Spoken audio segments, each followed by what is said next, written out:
This is 3 straight losses. And Bradbury has been attacked, not only by Drew Lock, but by every other basic quarterback that they have played against and lost against. And then Bosa came out and said that we laid the blueprint on how to beat Jalen Hurts in the Eagles offense. Since then, 0-3. Do you think the Eagles are donezo? Is that what Drew Lock and the Eagles or Seahawks did last night? Or how do we get this whole thing fixed in Philadelphia? Well, I'll speak real quick on the Drew Lock thing. Please first. do. Obviously, he got traded over there to compete for the starting job, lose that job. Pete mentioned it. He mentioned it, just waiting, the peaks and valleys it is for a quarterback. And then to hear him after the game, shot everybody out. Didn't leave anybody out. The O-line, the defense, the running backs, Geno, like everybody. So that was dope to see. Obviously, leaned on Kenneth Walker for the majority of the game. And then when he needed 92-yard drive the teams down and win it. On the flip side, Eagles, tough loss. Obviously, Jalen Hurts played through the sickness. And after the game, he had some surprising comments. I know Bosa made some comments, but him coming out and saying, hey, I don't think everybody's locked in enough. Everybody's not putting it in. So that's a big wake-up call. Because they're still in the spot now. They control a lot. They can win out. The rest of their schedule isn't not tough by any stretch of the imagination. So they can still win out and be in a good position going into the playoffs. Obviously, you make a big change, like changing the defensive coordinator midweek or going into this week. That's tough. Bradbury has been struggling. Slay will be out for a few weeks. He just had surgery, so they got to find some answers back there quick. Yeah, the Philadelphia Eagles, it feels different this year, and the difference is they don't have as many. They don't have the same coordinators. Nope. Yeah. Yep. Both their coordinators real good. Both their coordinators got head coaching jobs because of how good they were. Remember, Shane Steichen took Jalen Hurts from being a guy who is he going to be in the NFL after this year? Is he going to be back up to highest paid quarterback in the NFL after the year we're going to the Super Bowl? Shane Steichen was a part of that. Obviously, Sirianni and many others, but you see how Shane Steichen, who'll be on our show today, 2:05 Eastern Standard Time, has done with the Indianapolis Colts, who are very banged up. It's like losing that guy, probably a difference maker. Massive. And then Gannon, now I'm not saying that the Arizona Cardinals are, going to go on to win a bunch of games and everything like that, but they have certainly fought and seem to be a much different team than what we thought they were going to be going into the year. Maybe Gannon, who is a person that once you leave the building, not just X's and O's calling plays, but also in the building as a whole, they lose 2 potential real culture setters out of there. Now, Matt Patricia getting the nod again on the defensive side, only has a few days. A lot of people are saying, Matty P, geez, 10 play. 92-yard touchdown from Drew Lock. Monday Night Football. Your first game back. DK Metcalf. Take that Ticonderoga. Break that thing in half. Yeah. You ain't got it anymore. But I think Matt Patricia's going to take a little bit of time to maybe implement what he's thinking, what he's doing. Okay, is that possible? Can you change much? It's like on the offensive side, you always talk about a coordinator change. And it's like, well, the plays are already implemented. The everything that we have is already in there. It's just who's calling it and how we're calling it. Is that something that can change on the defensive side? What can Matt Patricia do that'll change how that defense is going? That's just it. What you're calling, because you can't change. You build your roster based on the type of defense you call. Like if you're Chicago, you're drafting defensive, bringing defensive guys over who are going to play zone coverage. You're going to have good ball skills. If you're a man-to-man scheme, you're bringing coverage guys over. So you can't pretty much change the bones of your defense, but you just change when and where you call things. And that takes a while even for players, because as a player, you mentioned it with Jalen Hurts.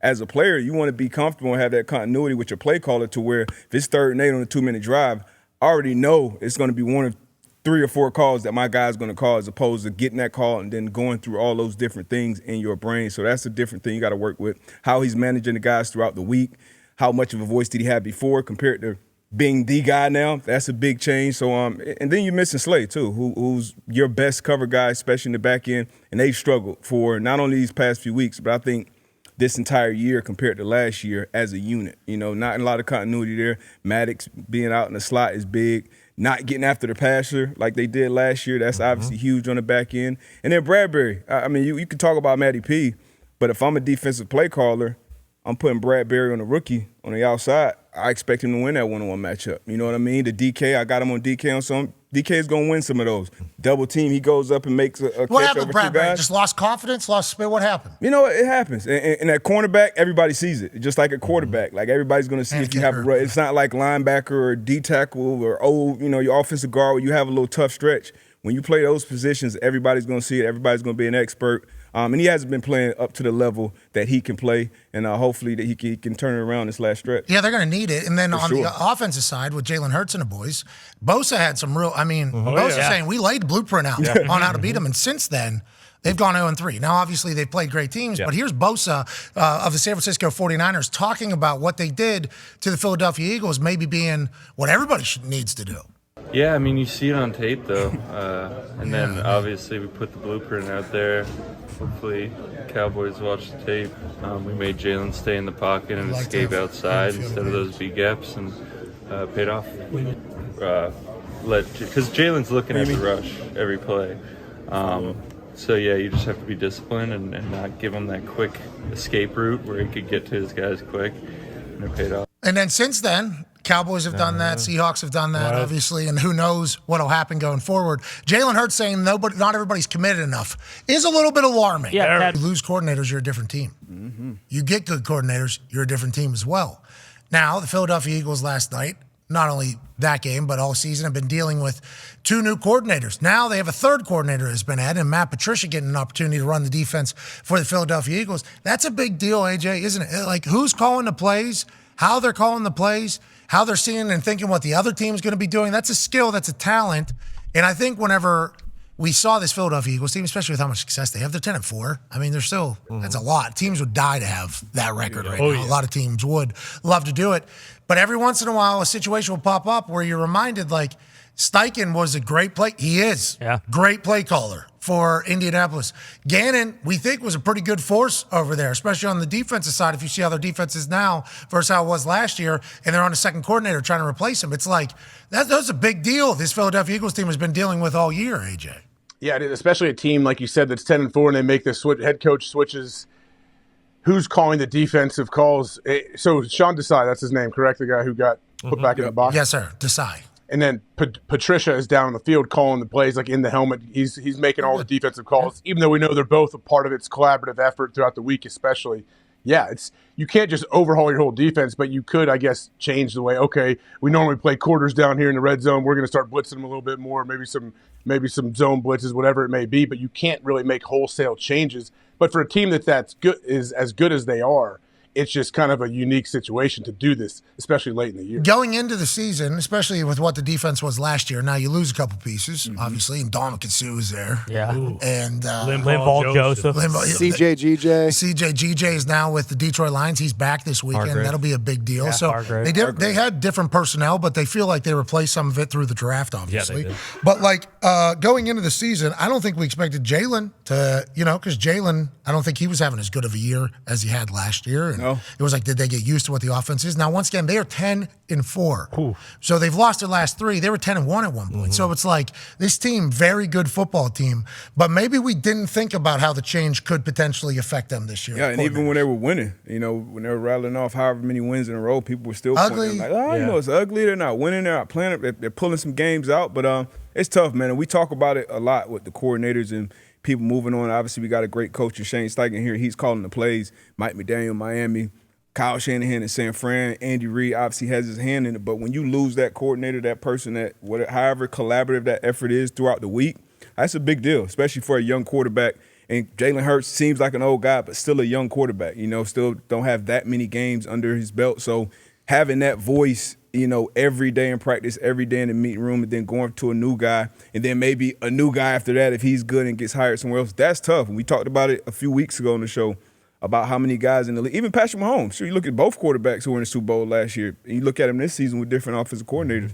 That offense looks different, and not even just them, but the surrounding cast as well. So it's a big deal. I don't think people are giving us credence to. Dallas Cowboys and Philadelphia Eagles have basically been just run out of the conversation for the NFC. Yep. This morning I was asked, now that the Eagles and Cowboys are dead in an email, pretty much, who is another NFC team that we could potentially see challenging this San Francisco 49ers team? And all of us love the San Francisco 49ers. Yeah. Everybody that watches football loves the San Francisco 49ers. They loved them last year going into the playoffs, and obviously the Philadelphia Eagles beat them in the NFC Championship after a lot of things happened in that game. They've reloaded, retooled, and playing again how they were playing last year, maybe even better with Purdy, even more confident and a better handle of the entire playbook.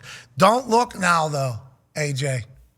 How about the Detroit Lions? They got the Vikings twice. Yep. Okay, they got the Vikings twice and the Cowboys, so there's certainly going to be a little bit of a test there at the end of the season, because playing the same defense, especially a very good defense like that one, 2 times in 3 weeks, it might be a difficult challenge for Ben Johnson, but we think the Lions are going to do okay going down the stretch here. 100%. We're indoors, too. So this offense loves to put points up when we're indoors, and then we'll probably have a home playoff game for the first time in my lifetime. So as long as we're scoring, I'm not worried about the defense one bit, who did look better on Saturday night. Well, how about the brand new Lions, though, AJ? How about the brand new Lions being in the conversation for the NFC? Now, granted, we still have faith in the Eagles on this particular program. Oh, yeah? Yes. We still have faith in the Cowboys on this particular program. Sometimes you just get your ass beat. Like, sometimes that just happens. You know, it's not a fun day at the job. Can't have anybody laughing about it, you know? That certainly makes life worse. Like, food tastes worse. Sure. Sleep doesn't work as well. Right. Your dumps are a little bit wetter. Yeah. Like, Not always a bad thing. everything depends on what you're going through. Yeah. You don't want it to be too. No. Can't be liquid piss. But that's what losses do. Like, losses are miserable. They are terrible. And sometimes they just happen. It's like 3 in a row for the Philadelphia Eagles. They got to get a hold of that, you know? Like, they certainly got to get a hold of that. Because once too much misery starts creeping in, and then it becomes just like understood that this is just how this goes, like, you can't get that back. So I am worried a little bit about the Eagles. But like the Cowboys, they just got their asses beat. Like, sometimes that happens. And I think that that's going to actually benefit them going forward. Do I think that's going to make them beat the Niners? No. But I am not giving up on the Cowboys just as yet. No. It seems like everybody else kind of is. The thing about the losses, you know, they couldn't be good, but if you keep losing the same way and you're not changing, like obviously Ty's been going off about the defense in Green Bay. Like, if it's something, or say it's special teams. I remember that was the issue with I think the Chargers a few years ago. Like, that thing has to change. Like, if you lose one way, okay, 3 weeks later we lose a different way, okay, it was just their day, it wasn't ours. But if you keep losing the same way, you don't change anything, that's where it gets big. And obviously the Cowboys, are they going to be able to stop the run? Are they going to be able to play on the road? The Eagles, can they be more consistent and stop? You know, Jalen Hurts is leading the league in turnovers right now. He was on the completely opposite end of that spectrum. Defense can't stop anybody. Can you change those things going forward? And at least if you're going to lose a different way. AJ, did you hear what Bosa said about Jalen Hurts and the offense at the Eagles? Yeah, I was going to eventually ask Aaron about that, the whole blueprint situation. Yeah, because that is a pretty wild thing to hear. How Bosa. like nonchalant too. You hear Bosa saying and talking about it is what also was funny. Yeah, because home field advantage on the line here. Yeah. So Bosa's like calling out to everybody, like, "Hey, He stares at the rush. We did it. hey, we got it. This is it. You're welcome." Since that, they're 0-3, obviously. Here's what Bosa had to say about figuring out the Eagles' defense. Or Yeah, I offense. mean, you see it on tape, though. And then, obviously, we put the blueprint out there. Hopefully, Cowboys watch the tape. We made Jalen stay in the pocket and escape outside instead of those B gaps, and paid off. Because Jalen's looking at the rush every play. So, yeah, you just have to be disciplined and not give him that quick escape route where he could get to his guys quick, and it paid off. Who do the Eagles have left? Because that's who Bosa was talking to right there. Yeah. Bosa was literally just talking to them like, hey, yup, we got it. We got the answer. Watch. This is how this whole thing goes. Could you imagine Santa Clara being the home of the NFC? Certainly could be. Oh, yeah. Vastly different than having to go to Philadelphia. Giants twice sure. they have. And I think I saw the back page that Tommy DeVito got whacked, so I'm a little worried about that. I did see the back page. What do you mean? Well, Tommy DeVito got whacked is what the back page said. Here's the Philadelphia Eagles, what they have left here. Giants twice and the Cardinals. Okay. Okay. Should win all those. Okay. Okay. Now, Tommy DeVito, you know, he might have taken a little bit of a car ride. It's that shotgun, and one of his friends was sitting behind him. He's going to bounce back. Well, Bingo. well, Big against the Eagles? whacked. Are the Eagles good? How about it? How about that's what they said? How about good fella DeVito smacked around as Giants' fleeting hopes die in New Orleans? Unreal.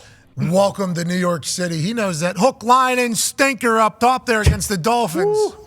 Zach Wilson, you get killed over there. You know, if you're the Yeah. Oh, yeah. any of the New York team's quarterbacks. Murdered. I wonder what the reaction. So congrats to the Eagles. Seemingly going to be able to get back on track. Yeah, for sure. We think so. Yeah, definitely. And But 13 and Dayball, 4. what's that? I said it could be 13-4 if they, run the table out. And Wink Martindale, he's coached defense in the NFL before. Yep. You know what I mean? So he probably heard the bird call from Bosa before Bosa even said it. Wink's like, we have been watching. Okay. We have been watching what you were doing. So who knows if they're able to get that shit fixed, but we do know that the NFC race seems to go through the San Francisco 49ers or the Detroit Football Lions. Hell yeah. And that is a wild thing to say with a straight face. Congrats to Detroit having that. Way to go, Detroit. Hey, just 2 years ago, the Lions were 0-10-1.